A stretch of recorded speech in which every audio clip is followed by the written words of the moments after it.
The moment she slapped the ring onto the table in front of everyone and said, "This man is not my future.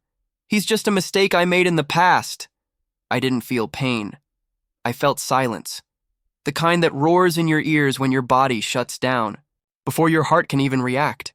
People gasped. Phones came out. Some recorded, some whispered. Her eyes didn't even flinch. She just smiled politely at the waiter and asked for a to-go box, like she hadn't just murdered someone without laying a hand on them. We were supposed to celebrate our anniversary. 3 years. Same restaurant where I first told her I loved her. I'd planned everything. The table near the window, the roses, even the ring box I'd kept hidden in my jacket pocket. I thought maybe she knew. I thought maybe she'd smile the way she used to. Instead, she stood up before dessert and dropped a line rehearsed like a performance. "I've outgrown you. Don't make a scene." She didn't even look back when she left. I didn't move. Not even when the waitress came to ask if I wanted the check split. I just nodded. She placed half in front of me like I wasn't already broken. Outside, it was raining. I walked without a direction. Cars passed, horns blared, but I couldn't hear anything. I just kept repeating her words in my head like a broken song. Not my future. The city lights blurred behind wet lashes. And that night, for the first time in my life, I didn't feel alive. She didn't text to see if I made it home. She didn't call. She didn't care. So I disappeared. No note, no warning, no forwarding address. Let her wonder. Let her tell people. I'm sulking or dramatic or unstable. Let her laugh. I didn't disappear for her. I disappeared for me, because no one survives a slow death twice. My name is John. Just John. I've never believed in overcomplicating things, especially when it comes to people. I like clear intentions. I like loyalty. I like quiet mornings and the sound of coffee dripping while sunlight pushes its way into the room. That's the kind of man I've always been. Patsy wasn't like that. She liked noise, applause, appearances. She liked being the loudest person in the room without even raising her voice. She had that kind of beauty that didn't ask for attention. It demanded it. Everywhere we went, people looked at her before they even noticed I was there. Sometimes I think she liked that more than she ever liked me. We met at a bookstore of all places. She was arguing with the cashier because a limited edition hardcover she'd ordered came in with a dented corner. I stood behind her, holding a copy of a worn paperback I'd read twice already. I remember thinking, she's trouble, the kind of trouble that ruins people. But I still smiled when she glanced at me and said, "Can you believe they expect me to pay full price for damage?" I paid for her book. I don't even know why. She stared at me like I was some charity case trying to earn karma points, but she took it anyway. That night, she texted me just one word. "Thanks." 3 days later, we were on our first date. Patsy had a way of making you feel like the sun only rose when she opened her eyes. Being with her was like holding fire. You're warm, you're burning, and then eventually, you realize the burns won't heal. But by then, it's too late. You're already in love. She moved into my apartment 7 months in. My friends called it fast, but she made everything feel like now was all we had. I gave her my keys, my passwords, my trust. I introduced her to my mother, who never really smiled unless Patsy was around. I built a life with her in it, small. Habits, shared routines, weekend plans that made the world feel steady. For a long time, I thought she loved me back. But love doesn't leave you like that. Not with silence. Not in public. Not when you're still holding on with both hands. She started changing around the 2-year mark. Subtle at first. Fewer kisses in the morning. More nights where she'd say she was tired and roll to the other side of the bed. Then came the phone always turned face down. The perfume that wasn't hers. The faint scent of someone else's cologne lingering on her jacket. I asked once. Just once. "Is there someone else?" She laughed. Not in a way that said no. In a way that said, "How dare you ask?" "You're overthinking again," she said. "You always do this. You ruin things with your paranoia." So I dropped it. Because I wanted to believe her. because believing her meant I still had her.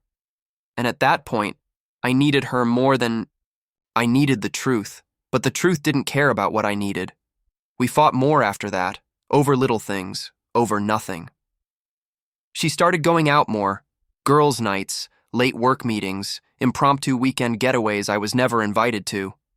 Every time she packed a bag, something inside me crumbled a little more. David, my best friend since college, told me to be careful. Sometimes, he said, the person you love most is the one who'll teach you what betrayal really feels like. I didn't want to hear it. Not from him. Not from anyone, because when you're in love with someone like Patsy, your loyalty isn't a choice. It's an instinct. It doesn't matter what they do. You just keep hoping they'll wake up one morning and love you like they used to, or never did. I remember one night. We were lying in bed, not touching. She turned to me and asked, "Do you think we're still good together?" I didn't know what to say. My chest felt tight and my mouth was dry. I wanted to scream, "Yes, we're good. We're better than good. We're everything," but I couldn't lie, so I said, "I think we're worth fixing." She didn't answer, just turned away. That was the moment I should have known. That was the beginning of the end. The public breakup didn't surprise me as much as it should have. Somewhere deep down, I think I was already grieving. But I wasn't prepared for the cruelty. For the way she did it. With poise, with detachment. Like it was a business decision she'd been planning for months. And then she walked away. And I disappeared. Not just from her life. From the world. From myself. 3 weeks before the restaurant incident, I found a receipt in her coat pocket. It was from a hotel just outside the city. 1 night, suite, 2 glasses of wine listed. I stared at the paper for almost an hour, unable to process it. My first thought wasn't even anger. It was confusion. Why didn't she just tell me she wanted to leave? That night she came home late. She smelled like rose water and leather seats. Her heels clicked against the tiles, sharp and careless. I waited at the table, dinner untouched, the lights dimmed, to give her softness. She didn't even glance at the food. "Hey," I said quietly. "Where were you?" She blinked slowly. "Work dinner." "Why?" I reached into my pocket and placed the folded receipt on the table. Was this part of the work? For a second, her face cracked. Just for a second.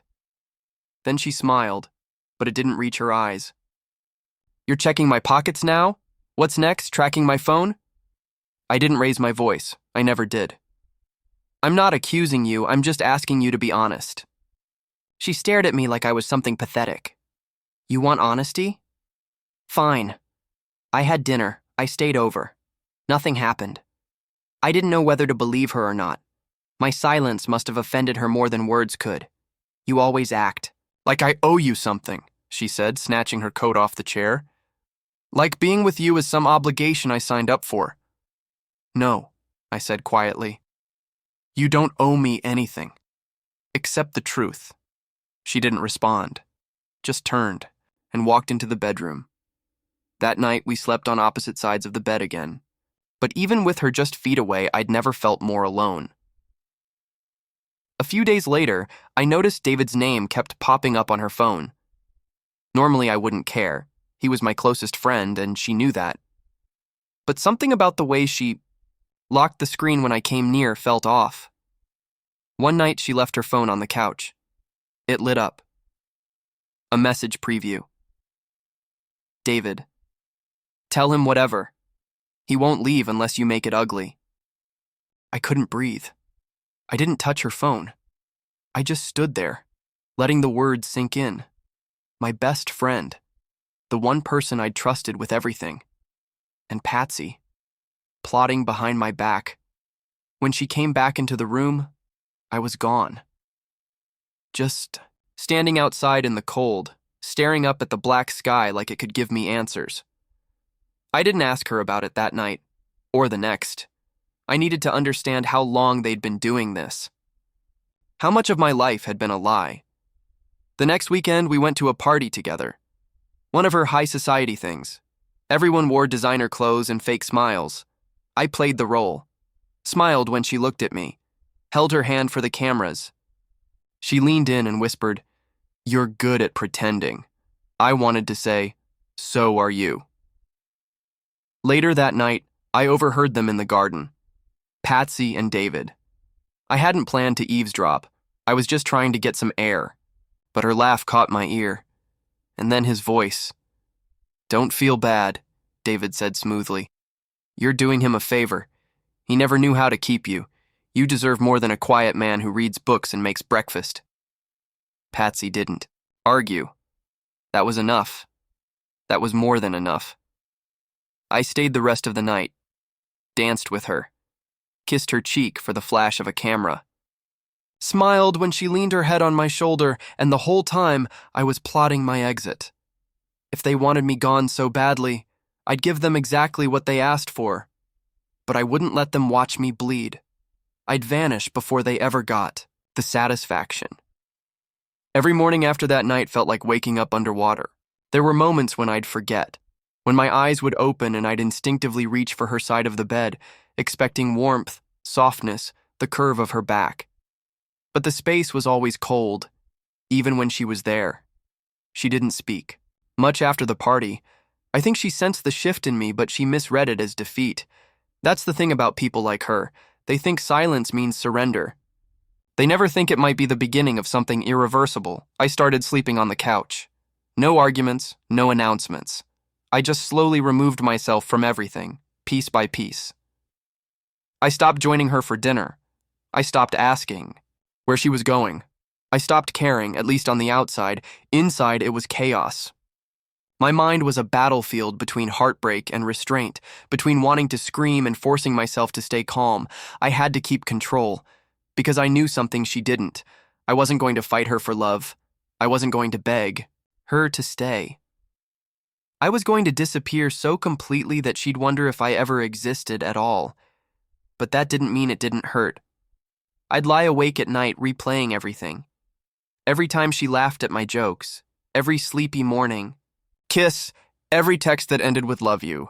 And then I'd remember that message from David. "Tell him whatever. He won't leave unless you make it ugly."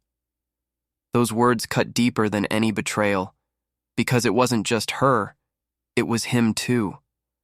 The two people I trusted most, conspiring to push me out of my own life like I was a guest overstaying my welcome. Sometimes I'd stare at myself in the mirror and barely recognize the man looking back. My skin was paler, my eyes heavier. I looked like someone grieving a death. Maybe I was. Not of a person, but of a future. Of the version of my life I thought was real. I didn't confront David. I couldn't. If I saw him, I'd break. And I needed to stay whole until the end. Instead, I focused on planning. I cleared my accounts, set up a private forwarding address under a different name, found a small town 3 states over where no one knew who I was. I paid 6 months' rent in advance on a furnished studio apartment and told the landlord I'd be arriving on short notice. I filed a notice of leave at work, saying I was taking time off for personal reasons. I donated most of my clothes, deleted every photo from social media, even the ones where we looked happy, especially those. And still, every time she came home, late and I heard the jingle of her keys, I felt that familiar twist in my chest. Part hope, part dread. Hope that maybe she'd look me in the eye and say, "I'm sorry." Dread that I knew she never would. One night, I couldn't sleep. I walked into the bedroom quietly and watched her as she slept. Her breathing was steady. One arm stretched over my side of the bed like she still owned it. Her lips were parted slightly, and her hair was a tangled mess against the pillow. She looked peaceful. I hated that she could sleep like that.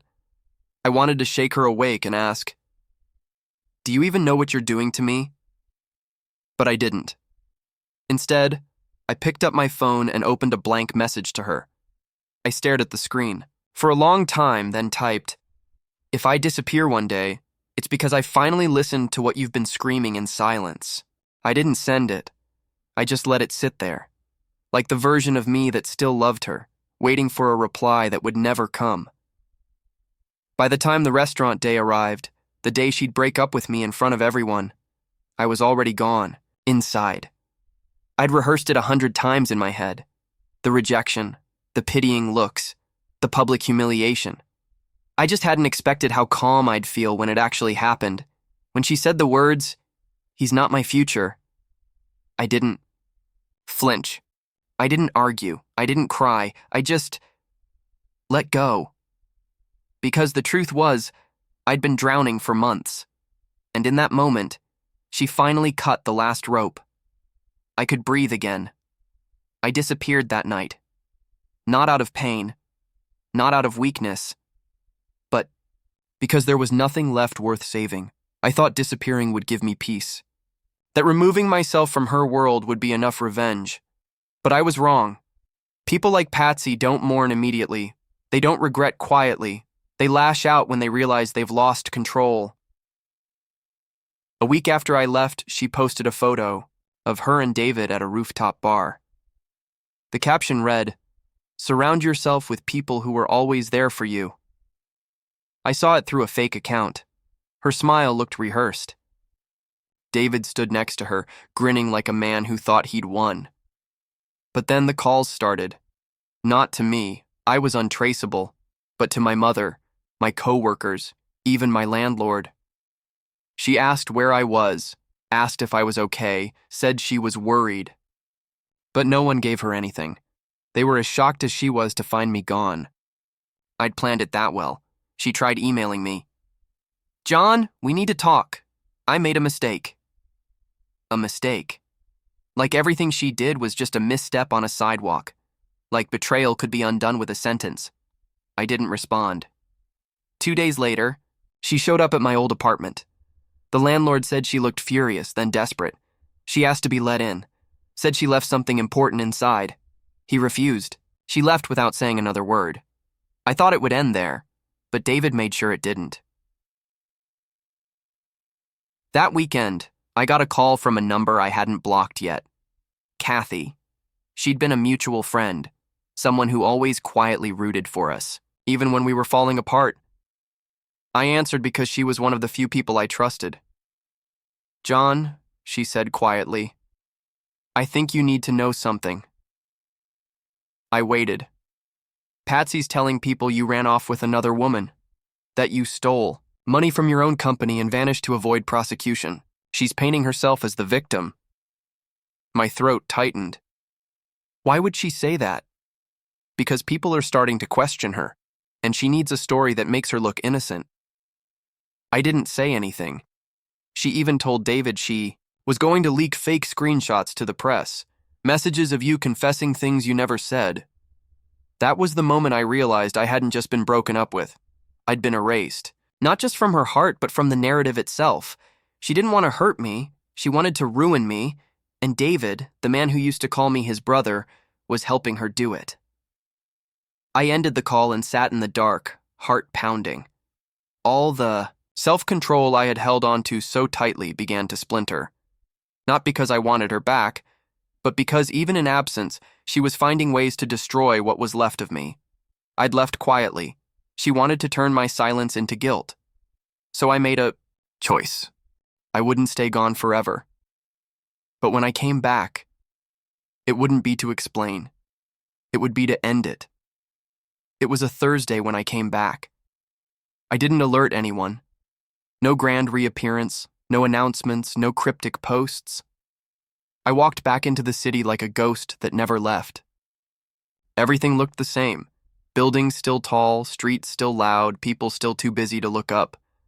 But I wasn't the same. I wore a black coat.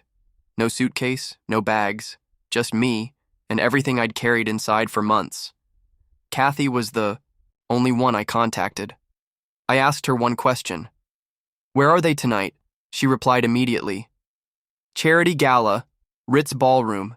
She's wearing red." Of course she was. Red always was her favorite when she wanted all eyes on her. I stood outside the ballroom entrance for nearly 20 minutes. I could hear the string quartet, the clink of glasses, the false laughter that filled rooms like that. I didn't belong there anymore. But I hadn't come to belong. I'd come for closure. When I finally walked in, heads turned. Some recognized me. Most didn't. She did. Patsy froze mid-sentence, her champagne glass halfway to her lips. For a split second, she looked like someone had pulled the floor out from under her. David was next to her, of course, hand on her back. He didn't see me until she whispered something in his ear, her expression unreadable. I didn't make a scene. I didn't raise my voice. I walked straight to the stage, nodded at the MC, and politely asked for a moment.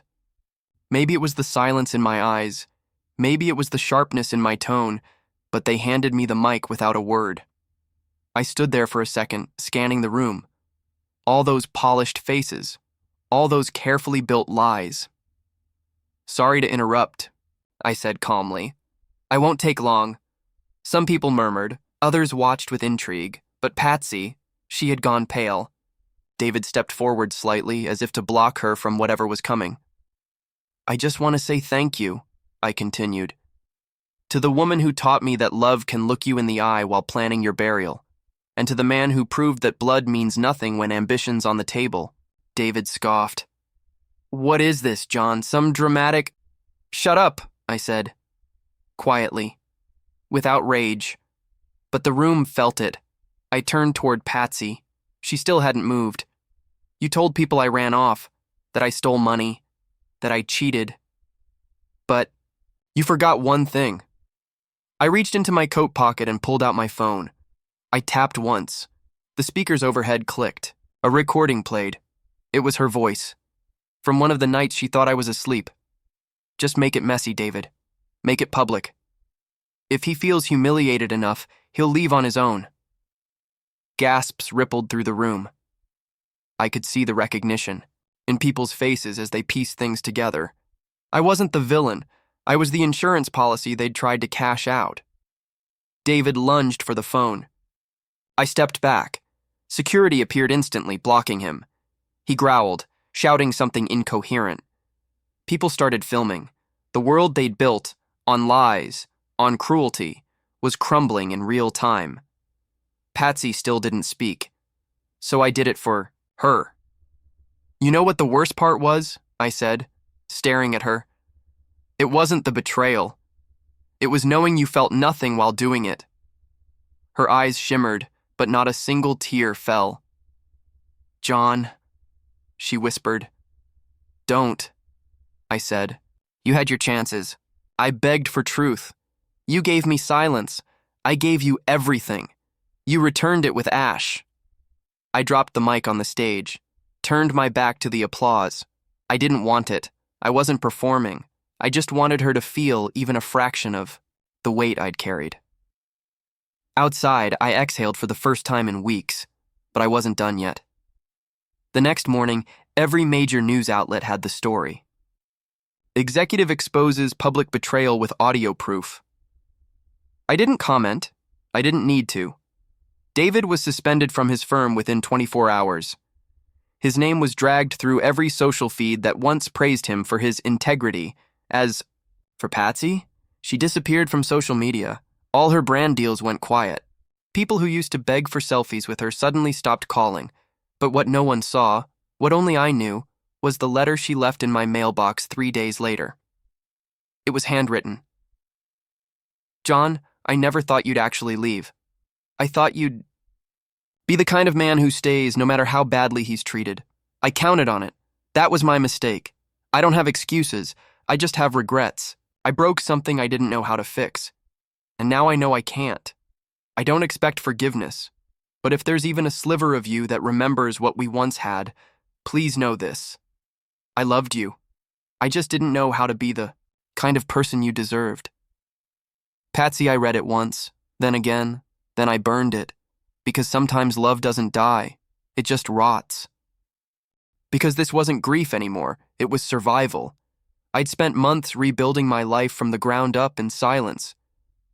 What she didn't know was that the man she broke wasn't the one who returned. I wasn't coming back to forgive her. I wasn't here to make her understand. I came back to finish what she started and make sure she could never rewrite the story. I had already spoken to my legal team.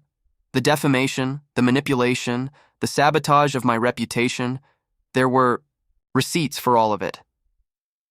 Kathy had been quietly collecting everything for me. Voice messages, screenshots, witnesses, even bank transfers between Patsy and David that could be traced directly to the PR company they hired to spread lies. I didn't release the evidence all at once. That would have been too easy. I let it drip, day by day, each leak a new match tossed into the kindling of the empire she'd built with her image. The sponsors dropped her, the charity boards removed her, and by the time the articles made their rounds, the headline had shifted. From rising social icon to cold-blooded manipulator exposed in viral audio scandal. She tried to fight back, released a sobbing video full of shaky breaths and mascara tears. She said she was young, confused, pressured by powerful men. She blamed David. She blamed her upbringing. She even tried to blame me, saying I was emotionally unavailable and controlling in subtle ways. It backfired. Everyone saw through it. Even her own followers turned on her. The comments were merciless. You destroyed someone just because you got bored? If karma's real, you're about to get everything you gave. He gave you loyalty. You gave him hell. But it wasn't their judgment I wanted. It was her isolation. True punishment doesn't come from scandal. It comes when no one believes you anymore. When even your reflection looks like a lie. And I didn't stop there. David's fall was even harder. He lost his license. His firm fired him in public disgrace. A series of old complaints from female employees swept under the rug for years resurfaced. Now that the world had turned on him, he went from standing in boardrooms to standing in courtrooms, and I made sure he knew I was behind it. I didn't even speak to him. Just mailed him a single envelope with 3 words inside: "You earned this." It was signed in my handwriting, folded neatly inside a copy of the friendship photo we took on graduation day. The one where we both smiled like we had our whole futures in front of us. He tore it apart, according to the person who delivered it. Good. He was never meant to be part of my future. Meanwhile, I moved into a clean apartment in a quiet coastal town. No skyline, no traffic, just ocean wind and silence. I slept better. Woke up earlier, ate slower. Life stopped being heavy. Kathy checked in once a week. She told me the latest headlines, not because I asked, but because I think she knew part of me still needed to hear it. "Patsy started a podcast," she said one day, half laughing. "Something about healing after betrayal." I didn't respond. It wasn't funny. It was just sad. Another performance, another stage. Let her have it. The world wasn't clapping anymore. I walked the beach most mornings, coffee in hand, watching the tide push and pull like it was trying to erase everything on the sand. I liked that. Nature doesn't care about mistakes. It just keeps going. One morning I passed a woman walking her dog. She smiled, offered a nod, and kept going. That was it. No long stares, no pretending to know who I was. Just simple kindness. I smiled back. Maybe that was what peace felt like. Not dramatic, not loud, just still. I checked my inbox later that evening. One unread message from Patsy Lou. Subject, no subject. John, you won. Everything's gone. Everyone left. Even David moved to another country. And I know this email will probably go unanswered, but I needed to say this once before I disappear. 2. I never expected you to come back stronger. I thought you'd break quietly and leave me with my illusion of power, but you didn't. And watching you dismantle everything I built, slowly, ruthlessly, I finally understood who you really were. You were never weak. You were patient. If you ever think of me again, I hope it's not with hatred. I hope it's with closure. Patsy. I deleted it without replying. She had already said everything I needed to hear the night she humiliated me in public. Every word since then was just an echo trying to crawl back into relevance. I stood outside afterward, watching the sun fall below the waves, and for the first time in my life, I didn't feel like a man who lost something. I felt like a man who got out alive. Not everyone who walks away is running. Sometimes they're just done, and sometimes revenge doesn't end with fire. It ends with silence. Powerful, permanent, undeniable.